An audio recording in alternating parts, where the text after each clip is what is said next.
दादा तुम्ही भाजपमध्ये प्रवेश असल्याचं जाहीर केलेलं आहे. किती तारखेला प्रवेश होणार आहे, कसं नियोजन? आज भोर तालुक्यामधील कार्यकर्त्यांची संवाद मेळाव्याच्या माध्यमातून चर्चा झाली आणि 2 दिवसापूर्वी भोर असेल, राजगड तालुका असेल, गोशी तालुका असेल याही कार्यकर्त्यांची चर्चा झाली आणि या चर्चेमधून सर्वांचं मत त्या ठिकाणी तयार झालं आणि त्यामधून लवकरच भारतीय जनता पार्टीमध्ये प्रवेश करण्याच्या बद्दलचा निर्णय आमचा झालेला आहे. म्हणजे इतक्या वर्षी तुम्ही काँग्रेसची निष्ठा होता, आता काँग्रेस सोडण्याची वेळ तुमच्यावर आली. काँग्रेस सोडण्याची वेळ खरं तर काँग्रेसमुळेच आली असं म्हणलं तर वावगं ठरणार नाही. कारण की गेले सातत्यानं मी 15-20 वर्ष म्हणजे आता माझ्या राजकारणामध्ये तर मी 1999 साली राजकारणात आलो.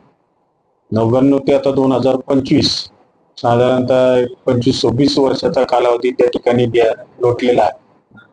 त्यामध्ये तर मी पक्षाशी प्रामाणिकपणे काम केलं, परंतु काय सातत्यानं पक्ष पातळीवर सुद्धा जे काही अडचणी होत्या ते मी बऱ्याच वेळेला मांडण्याचा प्रयत्न केला, भूमिका माझी मांडली. त्या भूमिकेला म्हणावं तसा प्रतिसाद पक्ष पातळीवरून त्या ठिकाणी मिळताना दिसत नाही आणि अशी एकदा दोनदा नव्हे 3-3, 4-4 वेळेला अशी घटना घडल्यात की त्यामुळं कार्यकर्त्यांचं सुद्धा मनोबल हे पूर्णपणे खच्चीकरण त्या ठिकाणी झालेलं आहे. मनोबल हे खचलेलं आहे. आज कार्यकर्त्यांची मनातली खतखत होती की तुम्ही सातत्यानं भूमिका घेताय पक्षाबरोबर काम करण्याची, पण पक्ष म्हणून तुम्हाला ताकद देण्याचं काम हे ज्या पद्धतीनं व्हायला पाहिजे त्या पद्धतीनं होताना दिसत नाही. म्हणून मग नाईलाज असतो सगळ्यांची भूमिका जी आहे त्या सगळ्यांच्या भूमिकेनुसार आज आम्ही पक्ष प्रवेश करण्याचा निर्णय घेतला. दादा, राजगड कारखान्यात संदर्भात काय अडचणी होते यासाठी आपण आज भाजपकडे जातात किंवा अडचणी राजगडच्या आहेत का? आहेत, पण राजगड कारखान्याचे कर्ज महायुतीचं सरकार असतानाच मंजूर झालेलं आहे. हे काय महाविकास आघाडीने मंजूर केलेलं नाही. महायुतीचं सरकार असतानाच माझं कर्ज, एकमेव माझ्या विरोधातला कारखाना असून सुद्धा त्या ठिकाणी कर्ज मंजूर झालेलं होतं. आज ते कर्ज नामंजूर नसून तुर्तास स्थगित आहे. हे कर्ज स्थगित केलेलं आहे, त्याचं वितरण थांबवलेलं आहे आणि याकरता सुद्धा प्रयत्न आहे.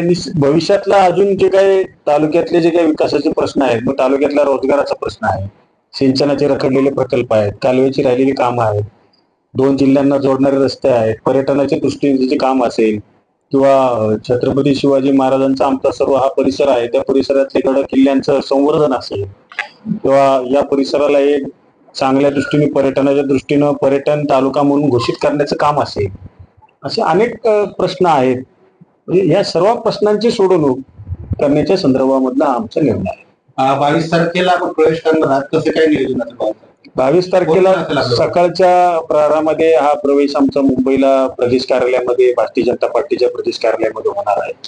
साधारणतः या प्रवेशाकरता आमच्या फ्रंटलचे सर्वच तिन्ही तालुक्याचे अध्यक्ष, महिला अध्यक्ष, युवक अध्यक्ष, सेवादल असेल, विद्यार्थी काँग्रेस असेल, हे सर्व फ्रंटलचे प्रमुख असतील. त्याचप्रमाणे राजगड सहकारी साखर कारखाना उपाध्यक्ष त्यांचे सर्व संचालक, त्याचप्रमाणे खरेदी विक्री संघ बोर्ड चेअरमन, व्हाईस चेअरमन त्यांचे सर्व संचालक, कृषी उत्पन्न बाजार समिती सभापती, उपसभापती त्यांचे सर्व संचालक, भोर शहरातील सर्व आजी माजी नगरसेवक, नगराध्यक्ष, नगराध्यक्षिका, त्याचप्रमाणे भोर शहराच्या व्यतिरिक्त विविध गावचे सरपंच, कस सेवा सोसायटीचे चेअरमन, त्याचप्रमाणे काँग्रेस पक्षाचे जिल्हा परिषद पंचायत समितीचे आजी माजी सदस्य, असा आणि पूर्वीचे जे काय असणारे आमचे कार्यकर्ते, ते प्रेम करणारे कार्यकर्ते, ते सगळ्यांचा आम्ही प्रमुखांचाच प्रवेश मुंबईला करणार.